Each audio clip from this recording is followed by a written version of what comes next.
Hello and welcome to the Franchising 360 show. With me as always is Danielle Wright. Hi. And I am Tim Parmeter, the Franchising 360 show, where we're going to take a complete 360-degree view at franchising. Tonight we're going to answer last week's question, which was, let's be honest, it's one that's on everybody's mind when they think about owning a franchise. Danielle, how much is this going to cost? Wait, there's money involved? Yes. Do I just get the franchise for free? If you're lucky. Ooh. Not really. Okay. That's a joke. Okay. Like, very rarely are they free. If they're free, sign me up. I want 5 of them. Right, and probably really run in the opposite direction if they're giving it to you for free. So, but most things in franchising, and it's not that people are trying to be misleading or like get around the issue, but there's not a direct answer to a lot of things. And how much does it cost? There certainly isn't a direct answer. Right. So the overall investment level, like you'll see a lot of things online. So I think the viewers have probably at some point or something, hey, buy this franchise for $10,000. No way. Sign me up again. $10,000. We could only wish, right? Yeah. How often do you have people asking you this question? Like, can I really do it? How much does it cost? Oh, what does this look like? I'm really looking for that 7-Eleven, Tim. What does that look like for me? Yes. Somebody a few months ago said, hey, I want to get this Subway. I saw you could get it for $20,000. Really? Yes. I'm like, well, that's only part of the investment. I'd be asking questions like, where'd you see it for $20,000? I want to know. Right, the teeny tiny version of that, but it kind of goes into when we talk about the investment. There's an enormous range. Yes. Right. Right. But before we and again, it could be from. It's not 10 grand. It's never zero. Right. It's never zero. Let's agree that it's never zero. And I think where most people go to, we reference them probably more than we want to on the show already, right? The Golden Arches, right? The Taco Bells. The Chick-fil-A's. Right. Oh, Chick-fil-A's a big one. You know, that's a whole different thing. That's a whole nother conversation. But when we think of McDonald's and Taco Bell and things like that, it's millions of dollars. And it's food. For that one. Right. Food, retail.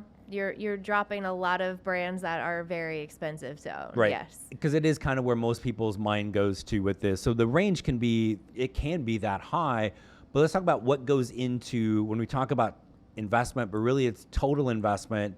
It's kind of 3 things, right? Okay. So there's the franchise fee. Right. Which you pay to get that plan, that business in a box. Right. Yes. There's the startup cost.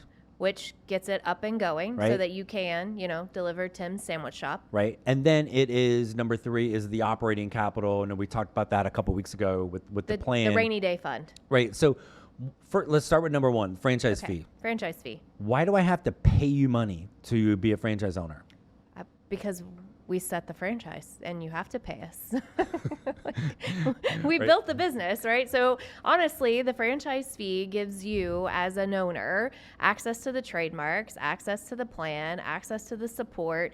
There's an onboarding piece to joining a franchise. I don't just say, hey, I want to own a crumble cookie today and I'm going to start making cookies tomorrow and then collecting dollars on those the day after. That's not really how it works. So the franchise fee is actually your buy-in into being a franchise owner. Right. And that's one part of the franchise or the total investment. But if we just go back to like some ranges, right? So if we think, again, everybody's going to think about food first, right? Food, so home service. It's our job on this show to introduce them to other things, exactly. For sure. But food, how much? If we had looked at a range for, because we've got the big food, we've got the kind of QSR stuff that's in a strip mall. What's maybe a range for that? So you're asking a very difficult question for me because it can range in a lot of different perspectives, right? Food can be food trucks. So you can get into food for less of a cost. You got a truck, you have a limited menu. So I would tell anyone looking at food in general, like $250 is the lowest. $250 with 3 zeros behind it. Let's be clear. And that's north again of that $1 million. total investment, total investment. To north of $1 million. Then there's all the retail things that are non-food, right? Yeah, let's name some of them. What do you like? Let's go. Right, and really, this is kind of always a good challenge for people. Yes. You and I do this all the time. Right. And if we anybody call it else franchises in the wild. If anybody else is in the car with us, I'm sure it's one of the many things we annoy them with, right? Like, ooh, franchise, right? Yep. Where we get our hair cut. Yes, haircut. Maybe where we ship something. Right, UPS store. Right. Keep going. Let's go. Fitness. Oh, fitness is big. Health. I've got one. Wellness, what? Massage Envy, Hand and Stone. Oh, we're just naming the brand. They got Yeah, to pay for H&R this. Block. They got to pay for this stuff. No, they don't. We're doing the one all Well, right it's by our good. house, Yeah, right? So right. all of these different things. So those things don't get as high as food, but Correct. usually in that $250,000 to $500,000 range is that total what is investment. the sweet spot for some of your clients, the people that you work with? I think for retail, it's there, but then we can also get into the non-retail, which is usually all the things that non-retail. We don't need a physical space. Really, tell me more. I know I coined that myself. And then there's an office or something like that, but most of the time we have a vehicle that's now going to. So more of that a customer. logistics type of business, a guy in a truck, as we like to say it. Yes. Guy in a truck, and you're out on the road and you're rolling through that. Now, Right. where does that generally sit? And I would tell you that can be 200-ish and then less, right? Okay. And less is, again, are there some things under 100,000?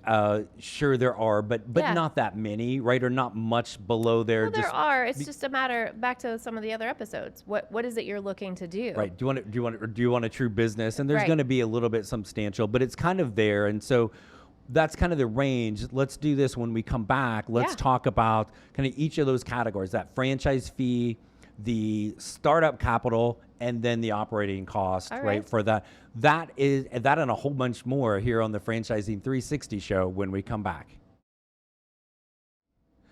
Welcome back to the Franchising 360 show. We are talking about everybody's question. How much does it cost me to own a franchise? We talked a little bit about the ranges, and we have the kind of the three things. We've got in that total investment, the franchise fee, Yes. the startup cost, Right. and the operating capital. Okay. The franchise fee, as you mentioned, that's getting us the rights to the brand, right? But come on. It's the pay to play. Come on. Are they just like selling me, right? Am I getting anything out of this? Are they just trying to take my money? Just try and take your money. Okay, good. We know that, right? So, but people do kind of think that sometimes, They do, right? right? But how much goes into, let's say a franchise fee is $50,000, Okay. right? Well, does that franchise just take that $50,000 and put it right into their pocket? No, they don't actually. So Hardly at all, right? Right. So when a franchise is setting that franchise fee, like let's go back to the history of it. What is the cost and why do I want to get into it? And all of the pieces that we were talking about as far as the plan. They've made an investment into their business model. They've set up all of the pieces to be able to give you a business model in Right. your box, right? And so then there are people that go with you on this journey from, hey, I've signed the agreement. Now I've got to do what? Right. Like, so not even I know half the time what that looks like. Now we've been franchise owners, so we know what this is. Right. Is they give you a lot of education, a lot of support. And when I mean support, it's okay. We set you up with the marketing vendors. We set you up with the credit card processors. Right. We give you the training. There's always training. So if I were to say, my hourly rate is $100 and you've got 100 hours of training. Right. Quick math. What Right. does that cost? A lot. Right. Right. So that's where the fee goes to. It is, right? And it's really a matter of when you think of that franchise fee, how franchises really make money, and this is a whole nother episode, is Right. going to be the royalties, right? Correct. So everybody that you are touching and talking to and is helping you before you ever get open, Correct. that franchise fee is basically paying all of those people's Paying salaries. the So people. they're usually Yep. way in the hole on that, Yes. right? But with the goal that you're going to open a franchise and be what? Successful. right? Which is why they're spending all the time and the effort to get you there, right? Right. So we have the franchise fee that's Yeah. usually paid at time of the franchise agreement being signed. Yeah, when you decide, yes, I want to own this business, you Right. sign a document, which is a whole nother episode in itself. Yes. But then you pay a franchise fee, and then you're off to the races. Okay, then we need like that startup capital, Right. right? So which is going to be every dime spent until we are Open. right? So if it is, and it can be wildly different if it's retail or non-retail, but maybe give us a couple examples of like retail's easy. I'll tee you up with that one, right? So what are some things that they're going to spend the money on to get open? Right. So depending upon the vertical, right, the industry, let's use fitness for a second. You Okay. don't just go open a Gold's Gym without any gym equipment.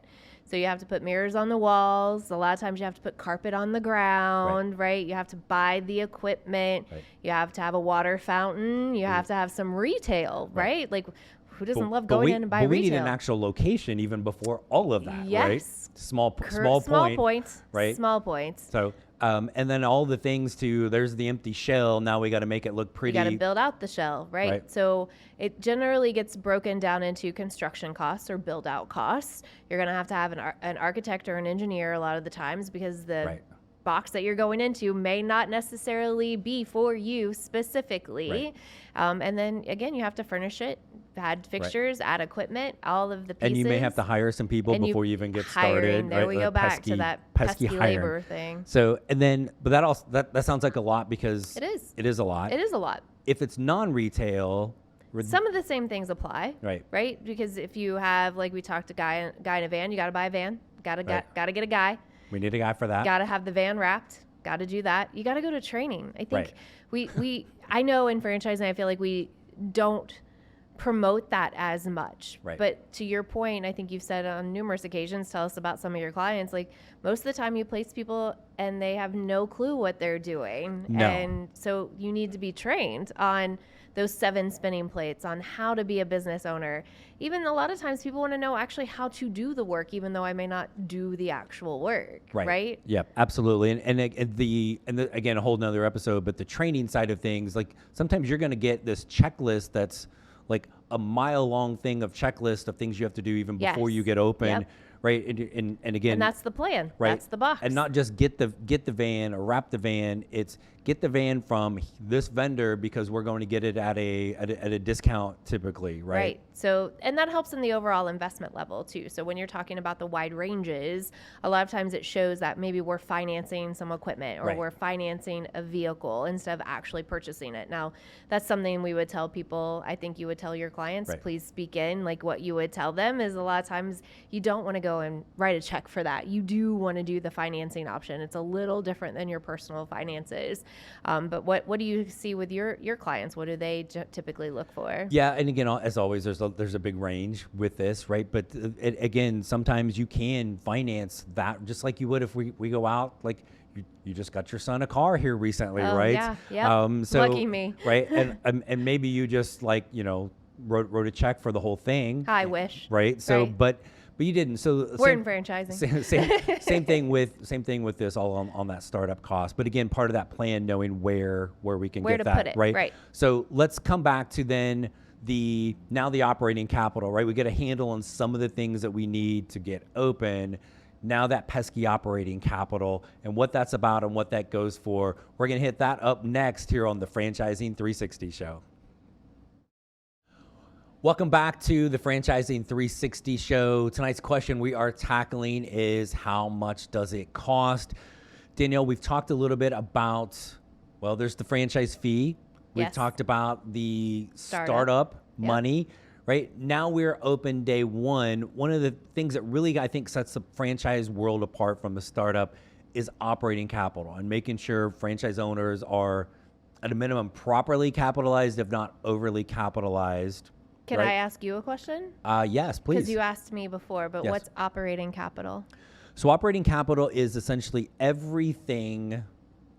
It's paying the bills for the business, right? And so usually So we're not talking profit, how much money I make. Nope, it is. Okay. It is. And typically you'll see this in franchising. They're going to say, hey, you need at least 3 months operating capital set aside. I mean, honestly, sometimes I'm going to tell people to bump that up to maybe 6, but it's kind of like sitting. I've got, if we say 6 months, I've got ready to open today. Okay. I've got 6 months worth of money to pay all of the bills for the business as if I don't make a dime during that time. Now, don't hyperventilate, right? So you're gonna make money, right? Without giving an earnings claim, you're gonna make money in that time, right? But it is, again, it allows us, like we talked about in the plan a couple weeks ago, allows you to not be cheap on anything from a marketing or labor standpoint. Okay, so you're not cutting costs and you're not taking from one to the other. So it's just there, rainy day fund. Right. If you are going to spend $5,000 a month on marketing, then you want to sit there with 6 months worth, so $30,000 in your bank account day one, earmarked for marketing. If you know your labor costs are going to be whatever, $5,000 a month for your team, have that money sitting there so you're you're worried not about robbing, payroll. Yeah. right. You're not robbing good old Peter to pay Paul, right? So with that, so we talked to obviously the marketing and the labor. Right. What are some other things that might go into that kind of operating capital? Well, you said marketing, we say labor, rent, because you had mentioned retail spaces, right? You got to be able to pay gas in those vehicles for that team. Right. I think something I didn't think about until we became business owners and franchise owners, like payroll taxes and such, right? Like you got to have dollars to keep the business going in that fashion because you need people doing stuff, right? So flipping on the lights every day, an office space, those pesky office supplies that someone might actually need, or stuff and materials like logoed stuff, right? Because as an owner, you want to be logoed up wherever you go. The key, I think, with any of that, when a franchise sets up those dollars, is to make sure that you have the flexibility to learn and begin operating the business as the plan tells you to do so. Because and any opportunity that you have to scale back, or you don't have enough money, or something happens, we as humans typically get freaked out. Oh my gosh. So the goal is to make sure that you're prepared for the off chance that an air conditioning unit breaks in your retail facility, or the van you decided to buy, not a brand new one, you bought a used one, now the carburetor goes out. And yes, I know what a carburetor is. So those are things that the working capital may or may not have included in it when it's put by the franchise. And it's why, in general, when you see in franchising the stats of after 4 or 5 years, almost 90% of franchise businesses are still open and operating. Yes. And it's about a third of that with a startup. Correct. And a big piece of that is just that, right? You don't want to sit there like month 2 and go, month 1 I'm wasn't out of money. Right. I thought month 1 I was going to break the record for revenue in the first month. Like, oopsie. And as a small business owner, like probably a lot of our viewers are, they've experienced that. And if they had gone back and said, hey, if I had known that I needed X amount of dollars versus Y amount of dollars, the success of my business might have been better. It's a great question. We tell our clients when they're vetting the franchise and they get a chance to talk to franchise owners, is sometimes even say, like, hey, would you do this all over again? And I mean, every now and then somebody's going to go no, but I've had a couple of no's. But even if so, I'm still going to want to know why. But if so, like, I would do it all over again, but I would do this differently. And they're almost always ratting themselves out on some part of the plan, but it's usually they got cheap somewhere. So when you're working with your clients and you're kind of trying to figure out which brands to show them, which franchises to show, how much do you ask them their comfort on that investment, right? Because some people, I bought my son a car, but I was only comfortable with this type of dollar amount. How often does that drive their decision-making process? That's a great question. And let's come back to that right after this break here on the Franchising 360 Show. And we are back here on the Franchising 360 Show. We cut to commercial here a few minutes ago with Danielle asking me a question.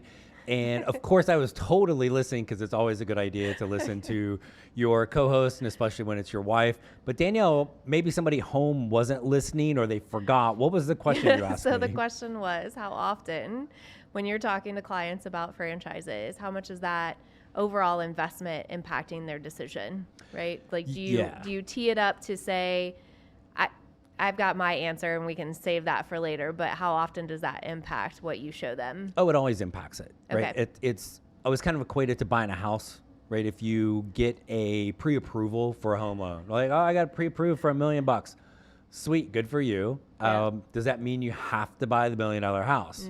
No. And in most cases, we probably make a good argument that that's not the thing to do, right? But it gives us kind of the cap, right? And then it's, what are you able to do, but then what are you comfortable doing, right? So you have to kind of understand both of those. Okay, so roll with me on this. So you're talking to Sam. Sam has got plenty of capital to be able to invest. I think a lot of what I hear is, I make X amount of dollars at my job. How often does that play into what I'm willing to invest or not willing to invest? It absolutely does not. Oh, okay. Yeah. So if I were making $100,000 at my job, that's not going to drive you to say, well, maybe you should look at this franchise or this one. No. Okay. No, not. I love the direct no's. No, it really does not, because it is it's not the more you invest does not mean necessarily the more you make. Okay. Oftentimes it can be inverse of that. Okay. Right. So it really is. But understanding what somebody is capable of, what they're comfortable of doing financially, definitely does, because again, we just don't want people to start off, man, I think I have enough money to make this work. It's not a comfortable space for them to be in. Right. And it goes back to what we've been talking about with plans and franchises, and why we're here talking about this show is that it's an investment opportunity. And if you're willing to invest in yourself and take that leap, it can be successful. But I'm hearing that you want to make sure that it works for them from that range, right? Without question, which is a kind of a great segue, right? Look at me. How awesome is, because we did have another question that came in. If I'm being honest, I'm going to get rid of all of these mugs really fast. They came, we're going to have to order some more. This is why you need operating capital, folks. So right there. And these questions kind of came in at the same time, Okay. but I wanted to start with what's it cost first, because, right? Dun, dun, dun. I know. We had Stephanie over in Orlando ask the next question. First is, how much does it cost? Well, what's next? How much can I make? Oh, the sky's the limit, right? How much money do you want to make, Tim? I want to make a lot, and then more of a lot. More right? of a so lot. Okay. It is, but Is that a number? No, it's not. It's not. I could give you a number, but that's, I think, and again, I love these questions because it gives us a chance to answer. It gives us a chance to send these suckers out to people. But really, our whole next episode next week, let's talk about how much money somebody can make. Okay. And really within that is like how you've got complete control over what that is. You want some financial success if I'm going to invest in something, right? Like Yep. I don't put $1 out there to not make $1 back. Right. And you talked about that. Oh, my salary is this. Yeah. I need to replace that. It's a huge fallacy in the franchising world. Interesting. So I look forward to you describing that to me. well, guess what? It'll be next Friday, 8 Eastern, 5 Pacific. If you out there, you're not allowed. You're not allowed to. If you are friends and family of the show, you do not get to send in a question to get a mug. So, but thefranchising360show.com. Send us your questions. Send us some comments, as long as they're positive. Don't send us the negative. And in the meantime, if you want to learn more, in addition to finding these episodes, past episodes on biztv.com, check out our Franchising 101 podcast wherever you get your fun stuff, right? So that is us. So what do you say? Next Friday night, you want to do this again? I think so. I think I'm contractually bound. Yes, kind of. And as always. But I like the next episode, right? So I want to know how much money we can make. How much money? Maybe we can find a franchise for us. That would be awesome. So fun. So until next Friday, 8 Eastern, 5 Pacific, have a great weekend. We'll be back with you next week on the Franchising 360 show. Thanks so much.